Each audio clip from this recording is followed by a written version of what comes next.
Bonjour et bienvenue sur Passion Immo. Alors, vous connaissez la série L'Agence sur Netflix, sur TMC, les visites spectaculaires, la famille Kretz, les biens de rêve à Paris, à l'étranger. Mais qu'est-ce qui se passe une fois les caméras éteintes? Comment fonctionne vraiment ce marché du luxe? Et surtout, est-ce qu'un investisseur normal peut y trouver sa place? Alors, j'ai monté cette mini-série en 3 épisodes. J'explore l'envers du décor de l'agence avec Virginie Mathieu, qui est ambassadrice du réseau Kretz en Bourgogne-Franche-Comté. Dans le premier épisode, nous avons analysé ce qu'est le marché du luxe. Dans ce deuxième épisode, on va parler investissement et on va étudier avec Virginie, finalement, est-ce que ce marché du luxe, il peut constituer une stratégie gagnante pour les investisseurs? Passion Immo, c'est parti.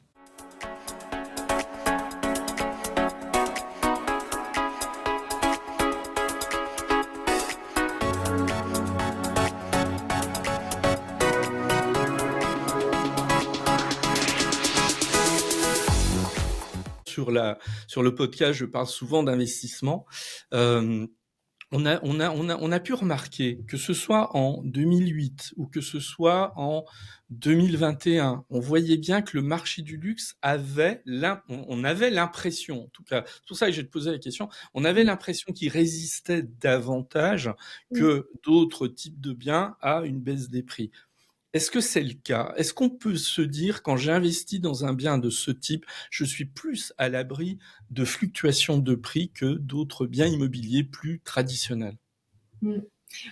Oui, alors c'est en partie vrai effectivement parce que le marché de l'immobilier de luxe, alors je vais pas dire qu'il est épargné complètement en cas de crise, mais c'est vrai qu'il est moins Non, impacté, il est moins ça serait impacté, exagéré là, de dire ça.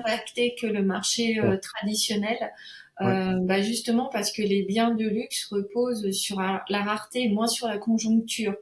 Et en fait, les investisseurs, c'est pareil, ça va être un placement qui va être moins sur le pur rendement, on va dire.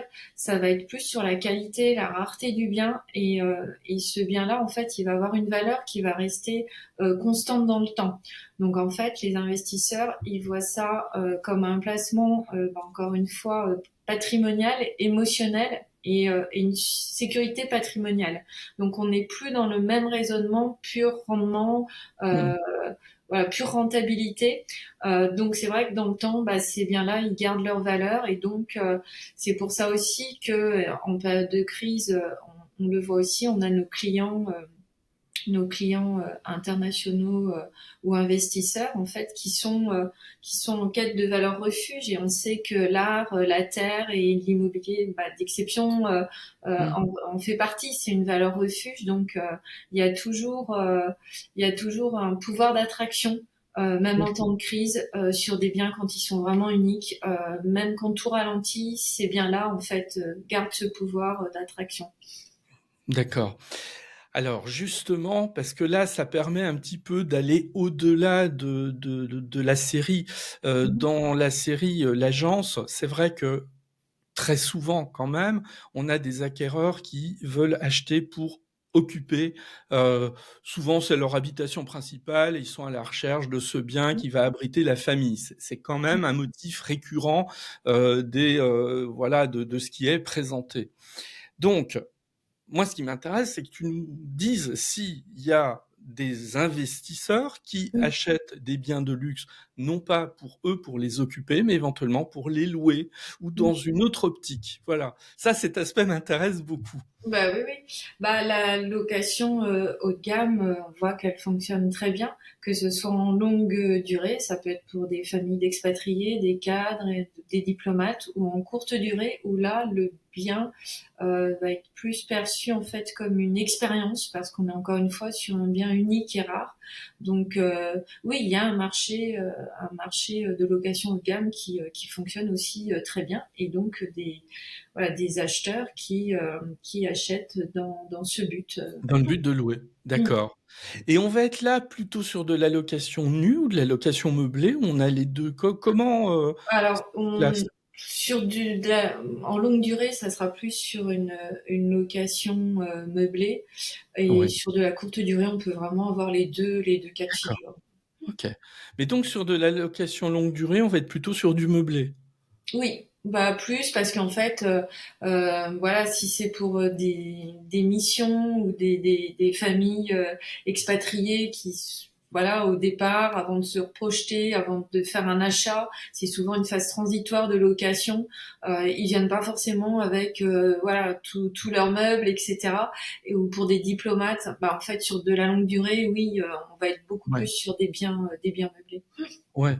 Puis je suppose que du côté des investisseurs, ils sont plutôt intéressés par de la location meublée pour bénéficier des En avantages plus, fiscaux voilà, liés à la location meublée, hein, on va pas se le cacher. complètement. Ouais, Exactement. d'accord. Quelle est la fourchette de rentabilité dans ce domaine? Même si je sais que c'est une question extrêmement complexe parce que, bon, moi, j'aime pas la généralité, tu vois? C'est toujours Mm. difficile quand même de dire, mais on va être un petit peu dans ouais, dans quelle fourchette de rentabilité quand on investit sur ce type de bien?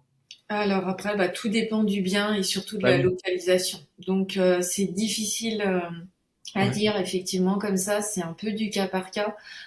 Évidemment, à Paris ou en province, et en fait, en fonction du bien, chaque situation est complètement différente. Donc là, ça va être difficile de vraiment donner une ouais, fourchette ouais, vraiment précise. C'est ouais, vraiment trop particulier pour chaque bien et encore une fois par rapport bah, rien qu'à sa localisation quoi. ouais, On ouais. peut vraiment avoir des taux de rentabilité complètement différents d'un bien sur l'autre à ce niveau-là.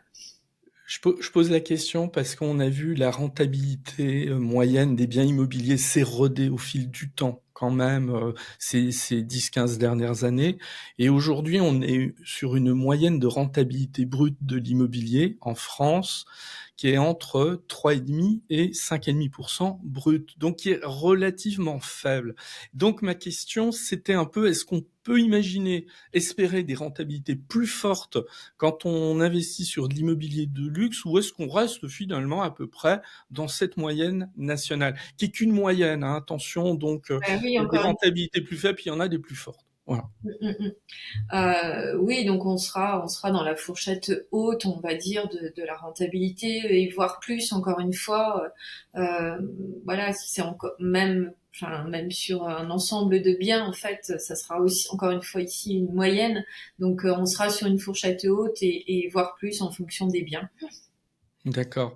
Parce que, tu vois, je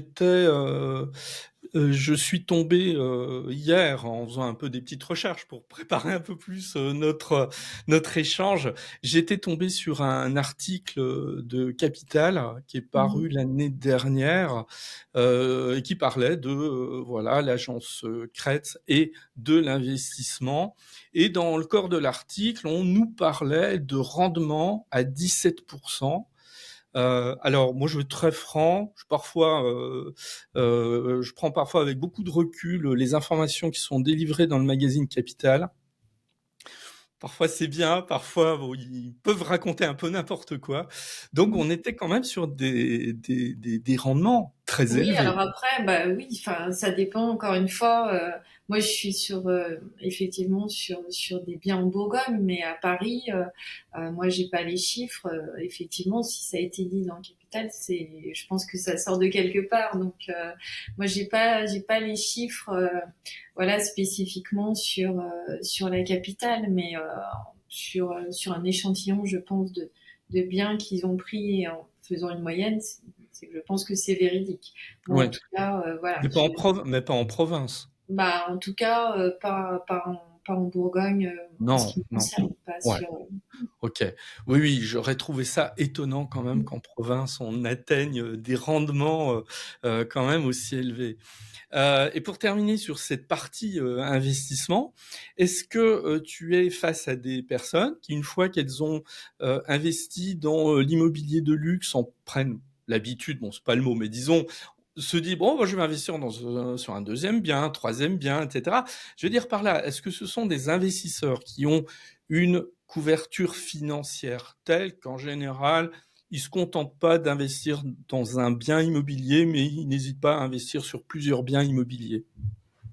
Oh, bah, oui, oui. Après, ils ont de toute façon leur patrimoine déjà est constitué de plusieurs actifs, que ce soit immobilier ou pas. Et Ouais. c'est vrai que souvent, ils ont ils ont l'envie et le choix d'avoir justement une diversité de biens qui constituent leur patrimoine. Alors pour de la transmission Mmh. aussi, euh, voilà, familiale. Pour certains biens, ils vont décider effectivement de les garder en investissement, d'autres plus voilà dans le but de transmettre. Donc Ouais. oui, ce sont souvent des clients justement qui ont une diversité de biens dans leur patrimoine. Ouais. Et alors, pour le coup, on reste toujours dans le domaine de l'investissement, mais je reviens un tout petit peu en arrière parce que c'est pareil, c'est intéressant sur ta manière de travailler. Euh, Est-ce que finalement, alors tu as répondu en partie parce que tu as dit que enfin 20% environ des ventes se réalisent par les réseaux sociaux. Donc on imagine que les acquéreurs, ils ont connaissance de l'existence de ces biens par les réseaux sociaux. Mais est-ce que là encore, il y a quelque chose qui est assez frappant quand on regarde la série, c'est que souvent, voilà, ah bah tiens, on rentre un bien en mandat, ah mais oui, ça fait penser à un tel qui cherche un bien depuis un moment et tout, on va lui en parler, etc. Est-ce que tu fonctionnes beaucoup comme ça, c'est-à-dire par un réseau constitué et que tu sais que quand tu rentres un bien, tu vas peut-être penser à un tel, ce qui est une manière aussi de te poser la question, est-ce qu'il y a un certain nombre de biens que tu rentres et qui finalement n'apparaissent jamais nulle part, ni en annonce, ni sur les réseaux sociaux? Alors déjà pour répondre à la première Oui. partie de ta question, ben oui en fait on fonctionne tous comme ça, c'est-à-dire qu'effectivement quand on a connaissance d'un bien qu'on va rentrer en mandat, on pense effectivement tout de suite à quel client on peut l'adresser en priorité. C'est notre rôle, hein, on est l'intermédiaire et comme je disais tout à l'heure, plus on va être réactif aussi dans cette démarche, plus le client aussi va apprécier. En fait, si on lui dit, on va, voilà, des fois, on sait que c'est à peine fait, mais qu'on est sur le point de signer le mandat, et si on appelle déjà le client pour lui dire, j'ai tout de suite pensé à vous, je vais rentrer, voilà, un bien qui correspond vraiment à votre recherche. Déjà, eux, ils apprécient parce qu'ils voient que, qu'on les oublie pas et on est réactif encore une fois dans notre démarche. Et c'est comme ça que les rapprochements se font le mieux parce que c'est vrai que on connaît très bien nos clients. Ça fait partie aussi vraiment de notre travail en amont de vraiment creuser les besoins et ça va au-delà de simples critères de recherche en fait quand on rentre en relation avec des clients acquéreurs. Donc c'est vrai que tout de suite c'est ça et c'est ce qui est passionnant, c'est tout de suite se dire ça leur correspondrait tellement ce bien que allez hop je saute sur l'occasion, je les appelle, je leur envoie la fiche. Et pour répondre à la deuxième partie de ta question, oui, donc on a des biens qui n'apparaissent nulle part. Mm. C'est ce qu'on appelle le off-market. Mm. Donc ils ne seront pas sur le marché affichés, ni publiés, ni diffusés, qu'on garde exclusivement pour notre réseau Crête, qu'on propose voilà, à nos clients. Donc ce marché off-market existe bien.